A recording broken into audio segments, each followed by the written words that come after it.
కామాక్షి పరదేవత అంటే ఎవరో చెక్కిన విగ్రహం అనుకునేరేమో, అదొక పరమాద్భుతం. ఎందుకంటే విగ్రహాన్ని మొన్న మేము గోపాలకృష్ణ గారు అందరూ వెళ్ళినప్పుడు నేను అక్కడ చెప్తుంటే ఇంతలో శాస్త్రి గారు వచ్చారు, శ్రీకార్యం. వారిని నేను అడిగాను కూడా, ఏమంటే నీ చెప్పింది సత్యమేనా అంటే, అయ్యో పరమసత్యం అండి అని చెప్పారు చల్లా విశ్వనాథ శాస్త్రి గారు. ఎక్కడైనా దేవాలయంలో విగ్రహం చేస్తే కింద నుంచి రంధ్రం పెట్టి గురుజులోకి దింపుతారు, విగ్రహం కదలదిహ.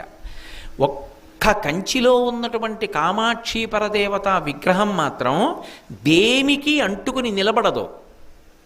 దానికి కింద ఆధారపీఠం లేదు. అమ్మవారు ఇలా ఉంటుంది, కింద ఏం ఉండదు, దేనికి తగలదావిడ, గాలిలో ఉంటుంది మూర్తి.